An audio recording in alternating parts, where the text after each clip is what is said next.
It's so fake. That's why the media has so little credibility. I knew they were saying, like, is he okay? How's he feeling? What's wrong? I said, I just left.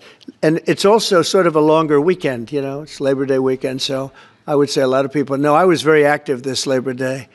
I had heard that, but I didn't hear it to that extent. Go ahead, Peter. Something else. We know that this country has a huge problem with school shootings. You've said that you're open to sending the National Guard pretty much anywhere. Would you ever consider sending an armed National Guardsman to every school?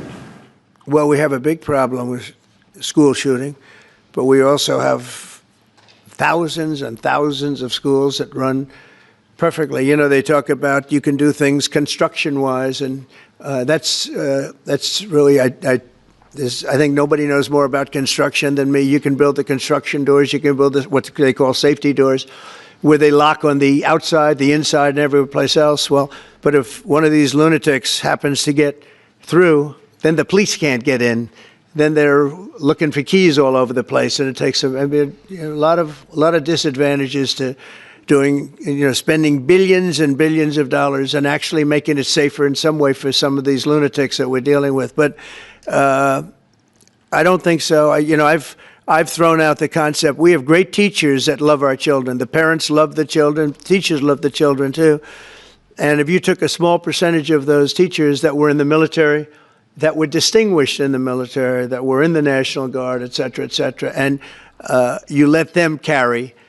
That's something that a lot of people like. I sort of liked it. It'd have to be studied, but they're trained. They know about weapons. You can't do it with every teacher because most teachers don't know, and you know. But I always thought that would be an alternative. But it just we've had a lot of instances. Other countries have also. They have different kinds of problems than we have, but we do have. There's something going on. And it's a bad thing. Yes, please. Have you spoken with President Putin in the past week?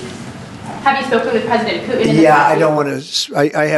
I have learned things that will be very interesting. I think in the next few days you'll find out. Will there be any consequences if there isn't some type of announcement of a meeting with President Putin and President Zelensky? Yeah, and what could those consequences be? We're going to see what happens. We're going to see what they do and what happens. I'm watching it very closely. Last week, they lost 7,000, between the two countries, 7,313 soldiers, to be somewhat exact, for no reason whatsoever. And they're Russian and they're Ukrainian, but, you know, they're soldiers. I want to see it end. Yeah. Mr. President, have you decided you're definitely going to send National Guard troops to Chicago? I didn't say when, but the answer is, look, Chicago's very interesting because I watched Pritzker get up and say about, we don't need help, we're safe. But 2 weeks ago, they had 6 people murdered, and they had 24 people hit by bullets. Last week, as you know, it was 7 people, 24 people hit, and 7 people died. And then over the last 2 days, that was the crown jewel. They had, I guess, 9 or 10 killed, and 50 hit with bullets. And you have this governor get up, who's a terrible governor. Probably he and Gavin Newsom would be probably the 2 worst and most naive. They're naive. Either they're naive or they're very untruthful. And he'll say, we don't want any protection. We don't need.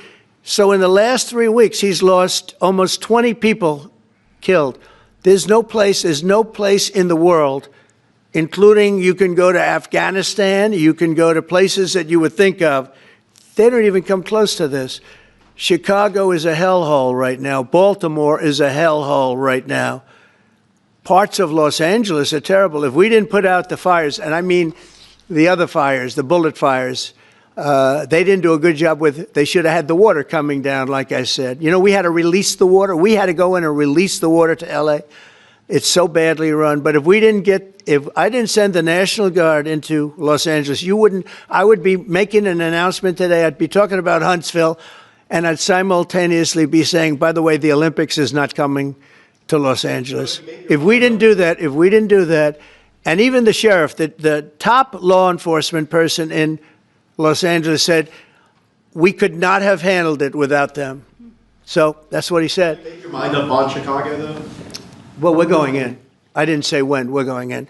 When you lose, look, I have an obligation. This isn't a political thing. I have an obligation. When we lose, when 20 people are killed over the last 2.5 weeks, and 75 are shot with bullets. So let me tell you a little story about a place called D.C., District of Columbia, right here where we are.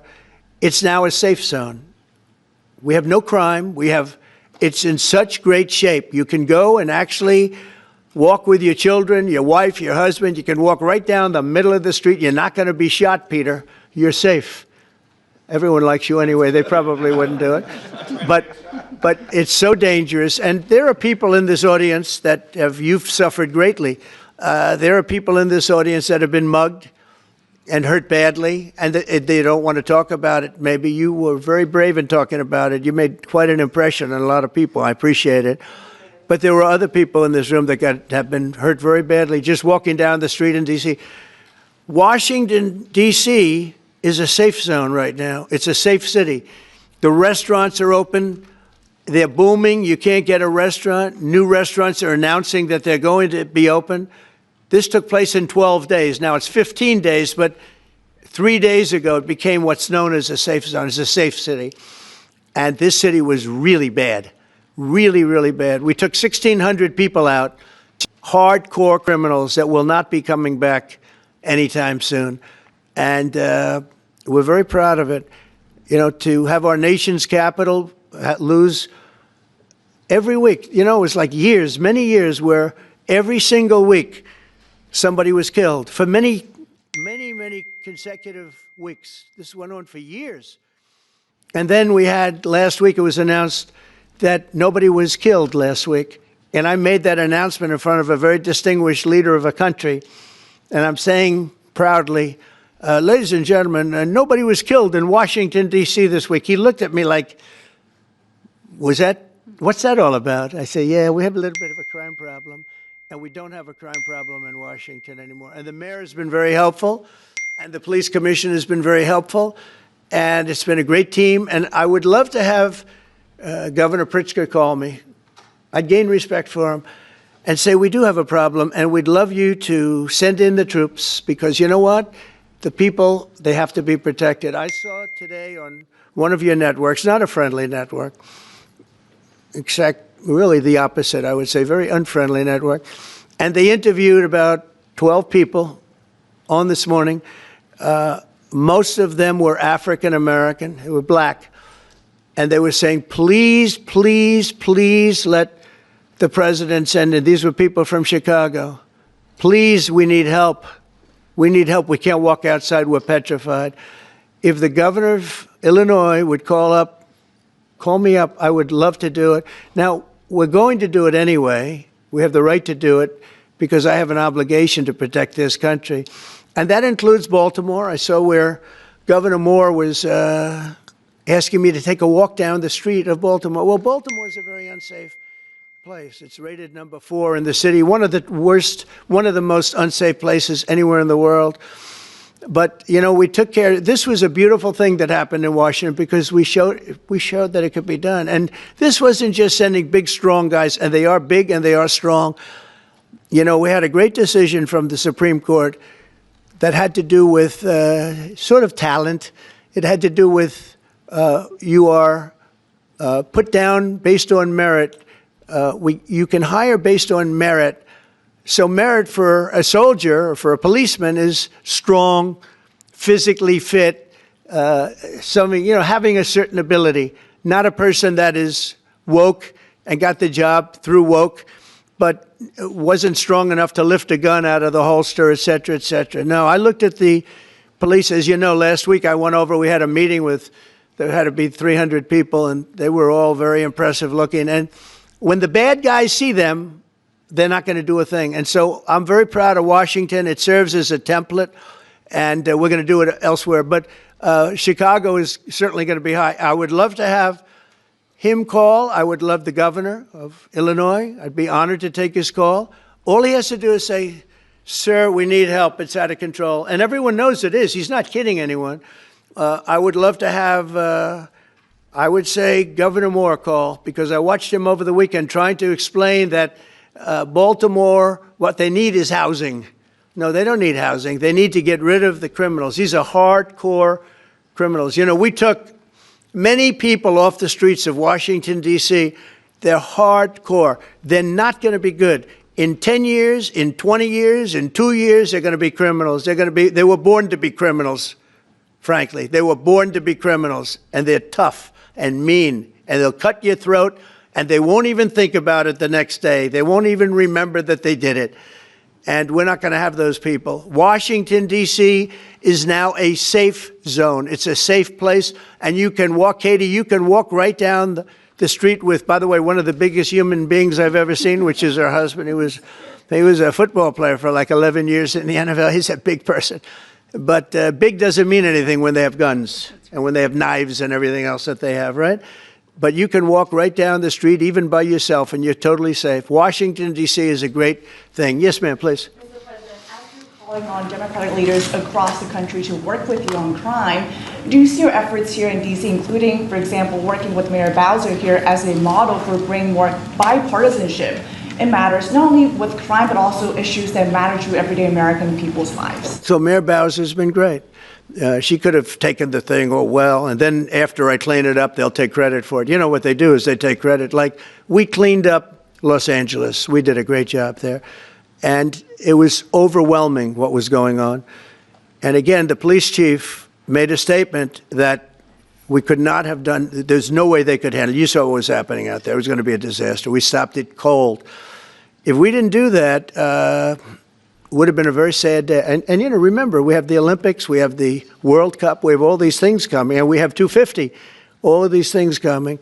But I watched Newsom get up and say he's doing a great, he's not, we're the ones that did it, and that's okay, whatever it takes. But the main thing is but he got up and said, we did it. Well, he didn't want us there, and he's going to need us again because it's starting to form again. I see it. It's starting to form again. You know, we have to maintain. It's like maintenance on an airplane. You can buy it, but you have to maintain it. And if you don't maintain it, a good plane becomes very unsafe very quickly.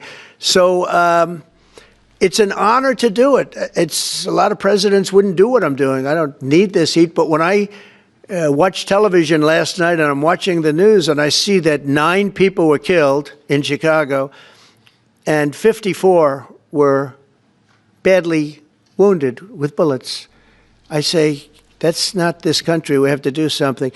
And I do say this, I say this very much. I'm not speaking to anybody but them right now. I would love to receive calls from governors and mayors saying they need help. We'll help them. We have a lot of people. We have a great force. We have a great military force. You know, Pete will tell you that when I was running for office, and this was a big headline, I think, you know, probably got me a couple of votes, but you couldn't sign people in the military. Nobody wanted to join the military, the Army, Air Force, the Navy, Marines, Space Force, Coast Guard. We never forget Coast Guard because they've done such a great job. Never. But nobody wanted to join any of them. We were way below what we wanted. Every single one. The closest was the Marines, whatever that is. You'll explain that to me. But the closest was the Marines. But every service was way down, way down. And then I got elected, and our country's the hottest country anywhere in the world right now. Everybody's talking about the USA. They're talking about the job that we're doing. Everybody. We have the best economy. We have a very, very important decision being made by the Supreme Court because our country is the richest, the strongest, the most powerful. But if for some reason some liberal court, I'm talking about the court that just ruled, where even an Obama judge voted in favor of us, which I gave him a compliment yesterday, as you know. I said that took great courage. But it's a liberal court, and it's going up to the Supreme Court, who I think have been incredible people. I think they've made very wise decisions. But the tariff question, because without the tariffs, this country is in serious, serious trouble. We've taken in almost $17 trillion of investment is coming in. Most of it is coming because of tariffs. And if for some reason somebody wanted to be politically correct, I actually think it's unpolitically correct. I think politically correct is to approve it because there's nothing so popular as what's happened to our country. Our country is doing so well. But we had a liberal court gave us a very shocking ruling And that ruling is basically saying that the trillions of dollars that are pouring into our country, putting us in a position like no country is anywhere in the world, that they'd like to see us that taken away. By the way, a lot of the people behind that lawsuit, that particular, are from foreign countries, I might add. There's a video that is circulating online now of the White House where a window is open to the residents upstairs and somebody is throwing a big bag out the window. Have you seen this? No, that's probably AI generated. So Actually, you can't open the windows. You know why? They're all heavily armored and bulletproof. that's a fake video. Well, it's got to be, because I know every window up there. The last place I'd be doing it is that, because there's cameras all over the place, right? Including yours. No, but every window, I've never seen a window that's, in fact, my wife was complaining about it the other day. She said, love to have a little fresh air come in, but you can't. They're bulletproof. And number one, they're sealed. And number two, each window weighs about 600 pounds. You have to be pretty strong to open them up. No, that has to be, where was the window? Let me see.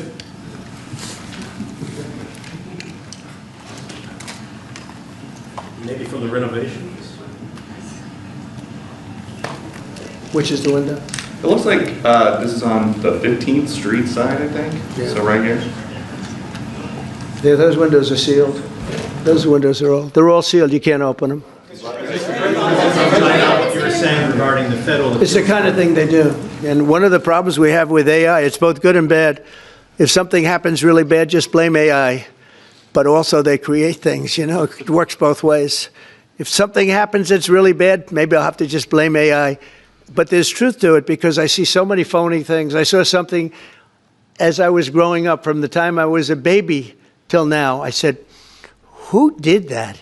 It was AI generated. So it's a little bit scary, to be honest with you. But those windows are all very heavily sealed.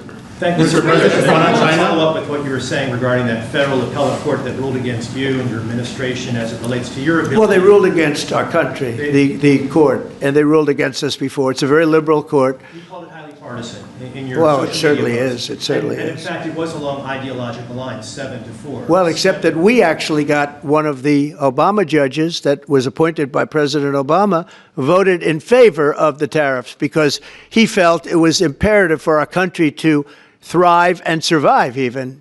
And I gave him credit. I said, you know what? That took a lot of courage for him to do it, because you don't see that often. So my question is, I suspect you're going to appeal that all the way to the Supreme Court. Well, we already have, yeah. In fact, we're doing something else. We're going to be going to the Supreme Court, we think, tomorrow, because we need an early decision. I mean, look, the financial fabric of our country, we're a rich, incredible country right now, and we're able to, you know, other countries use tariffs on us for years, and we never did. I did a lot during my first term, but then we had COVID and we had to focus on other things. You couldn't be tariffing Italy, Spain, France, as they were dying by the thousands and millions. But we did with China, and China paid us billions and billions of dollars. And I started the process, but then I had to end it a little bit because of COVID. We focused on that. But no, it's a very important decision. And frankly, if they make the wrong decision, it would be a devastation for our country. We've taken in trillions of dollars. And by the way, all these countries signed agreements, as an example. They signed, they're all happy, everybody's happy. But some whack job put in a lawsuit. It went before a very liberal court, and the liberal court ruled, it was 11, they ruled 7-4, with one of the most liberal of them all voting in our favor, because they're patriots. I think I give tremendous credit to that judge. And now it's going to the Supreme Court. Now we're going to be asking for early admittance. We're going tomorrow, and we're going to ask for an expedited ruling, because you know, when you look at the stock market's down today, the stock market's down because of that, because the stock market needs the tariffs. They want the tariffs. If you look at AI, all of those, you know, all of that money that's going to be invested, trillions and trillions of dollars, the biggest thing, bigger than the internet, I suspect. It's the internet plus 3 or 4 other things combined. We are leading very substantially with AI. we're leading because of tariffs. We're leading because of talent, and this is where they'd like to be. But without the tariffs, we wouldn't have a chance because we wouldn't be able to protect those investments of the companies coming in. So if you took away tariffs, we could end up being a third world country. That's how big the ruling. So we're asking for an expedited ruling. As a backstop to that, President, You have a Republican-controlled Congress. You control the House, you control the Senate. Yeah, but we don't have 60 votes. We don't have 60 votes. You don't I'd love to think you do can get that. enough Oh, votes? if we had 60 senators, if we got the 60 votes, we would get them. But we need 60 votes, and we need, a certain number in the House. I think we'd get, I don't know, we have about 5 of them here. Would everybody agree with me on tariffs? Without tariffs, we're a different country. We have taken in so much money. And here's the thing. We signed a deal with Japan. They're paying us hundreds of billions of dollars. We signed a deal with South Korea. We signed a deal with the European Union. We signed a deal with Europe. And those countries are paying us $950 billion, and they're happy about it. They're okay. As one of them said, it's amazing that we got away with it so long. One of my friends, a leader of one of the countries, and they're fine with it. They all signed. If that ruling ever went against us, I guess we'd have to give back hundreds of billions. We would have to give trillions and trillions of dollars back to countries that have been ripping us off for the last 35 years. And I can't imagine it happening. On a legal basis, they have no legal basis whatsoever. But on a common sense basis, it would destroy America. Okay. We talked about controlling the sky. On Sunday, the satellite signal of Ursula von der Leyen's plane was alleged. With Ursula? Well, she had an interesting Russia. event. She's a tremendous woman. And so what are you asking me about her? NATO is concerned about it, and too about this. Sure, NATO is concerned about it. Well, nobody knows where it came from, but they did take away her ability to use a phone. Sometimes that's a good thing. Sometimes that could happen to me. I'd be very happy. Mr. President, considering reducing the tariffs on India from 50%, What does that mean? are you considering taking away some of the tariffs that you've imposed on India? You had posted. No, we get along with India very well, but India has, you have to understand, for many years it was a one-sided relationship. Only now since I came along, and because of the power that we have with tariffs, India was charging us tremendous tariffs, about the highest in the world. They were about the highest in the world, number one. And we therefore weren't doing much business with India, but they were doing business with us because we weren't charging them. Foolishly, we weren't charging them. So they would send in massive, everything they made, they'd send it in, pour it into our country. Therefore, it wouldn't be made here, which is a negative. But we would not send in anything because they were charging us 100% tariffs. And, I'll give you an example, Harley Davidson. Harley Davidson couldn't sell into India. There was a 200% tariff on a motorcycle. So what happens? Harley Davidson went to India and built a motorcycle plant. And now they don't have to pay tariffs. Same thing as us. So what we're doing is literally thousands of companies are coming into the U.S., car companies, AI, but, more traditionally, car companies. We have so many car company factories under construction or being designed right now. And they're coming from China, they're coming from Mexico, I must tell you, and they're coming from Canada, a lot of them coming from Canada. But they're coming into our country because they want to build here. And they want to build here for two reasons. Number one, they'd like to be here. And number two, the tariffs are protecting them. And number three, they want to avoid paying tariffs. When they build their cars here, they don't have any tariffs to pay. When you build here, you don't have any tariffs. Mr. President, Go ahead, in please. light of the Minnesota shooting last week, the Department of Homeland Security is now awarding more than $100 million to hundreds of faith organizations across the country to help them ramp up security.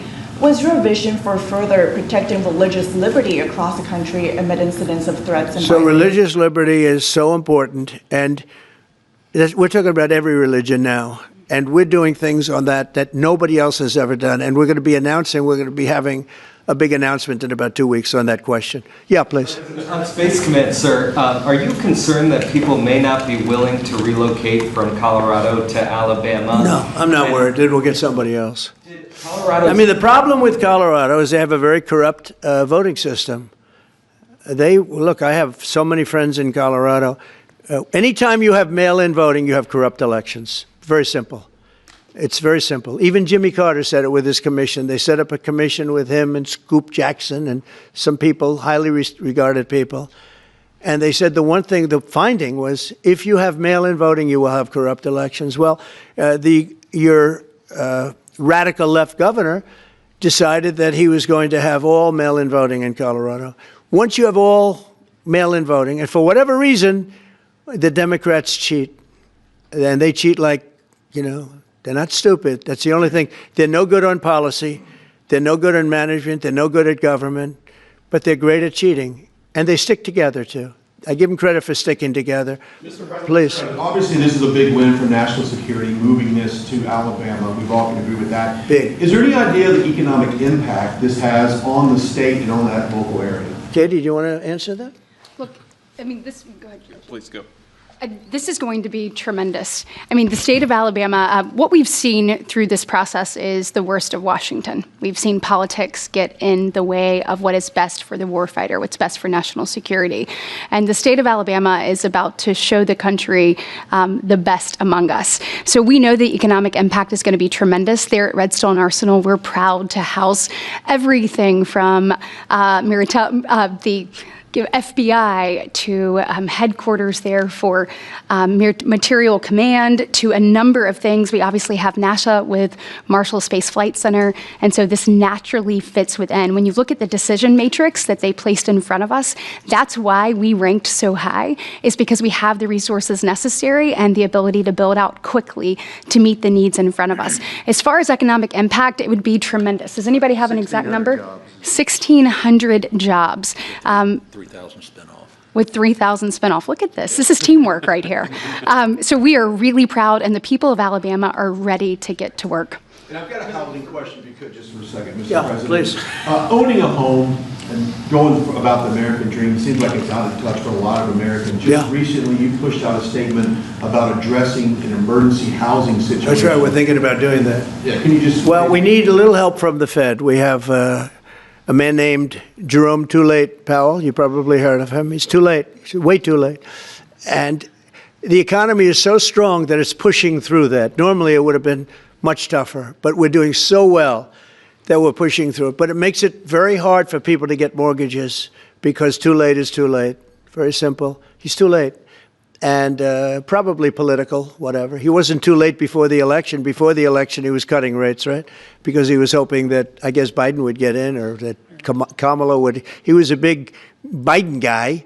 Explain that one. And then he was a Kamala person. But he was hoping, I guess, she'd win, I guess. I don't know. It didn't work out too well. But, yeah, we need a very serious cut. You know, I think that if you look back many decades ago, the United States was always the lowest, even if they were doing badly. The United States was, because without the United States, everything in the world would die. It's true. It's so powerful. It's so big. And I made it really big in the first 4 years. Then it started to degenerate with what this Biden administration did. But we built it up to a level that I never thought we could be at this quickly. We're the hottest, we're the best financially. The money coming in is so big because of tariffs and other things, but because of tariffs. Tariff gets us even those other things. Plus, it gets us great negotiators. I settled 7 wars, and numerous of those wars were because of trade. And numerous of the trade deals that I made were because of tariffs. It gives you a great negotiating ability. If that ability were taken away from us by a liberal court acting on essentially foreign nations, asking to get help from the United States government, when they've been doing this to us for 40 years. That's why we have $38 trillion in debt. We won't have it for long if they let us, if they allow us to do what everybody knows we should be able to do. Yeah, please. Mr. President, another Biden-era action that you're now reversing is that you signed a deal last week to make federal buildings adopt and embrace classical architecture styles again. Can you talk to us about why you do that, and also what's your vision? Well, we want to see beautiful buildings.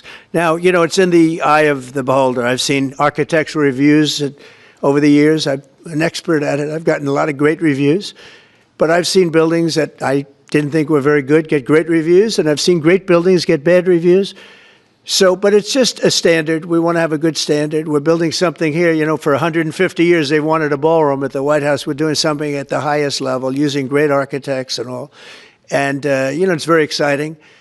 But we have a lot of interesting things happening architecturally in D.C. And D.C. is like a different place. And, you know, even the contractor said, sir, we walked down today, we feel like much safer. It's like a different place. Washington, D.C. is great. Now, we're going to also beautify it. We're going to put a topping on the roads. We're not going to rip them apart and take 4 years to build a road that was exactly the same by the time you build it. But we're going to put toppings. We're going to put new medians in. We're going to get the graffiti off. We're going to put tiles up in the tunnels where the tiles are missing. We'll do the whole tunnel instead of, you know, a little area where you see new tiles, old tiles that never look too good. But they could use it. You know, they've been up for 50 years. They've served their duty. But we're going to make this within about a 20-mile radius from the White House. We're going to have this place spick and span. It's going to be crime-free, and it's going to be spick and span. It's going to be, you'll be proud of Washington again. Go ahead, please. Sir, China's having a massive military parade that President Putin and Kim Jong-un will be attending. Do you interpret that as a challenge to this? And are you concerned at all about those countries trying to be some sort of counterweight? Not at all. China needs us, and I have a very good relationship with President Xi, as you know, but China needs us much more than we need them. No, I don't see that at all, no. Maybe one more. And I had actually a very good meeting with President Putin a couple of weeks ago. We'll see if anything comes out of it. If it doesn't, we'll take a different stance. Today in California ruled that your deployment of National Guard troops to Los Angeles was illegal. Do you have any Well, it was a radical left judge, but very importantly, what did you not tell me in that question or statement that you made pretty much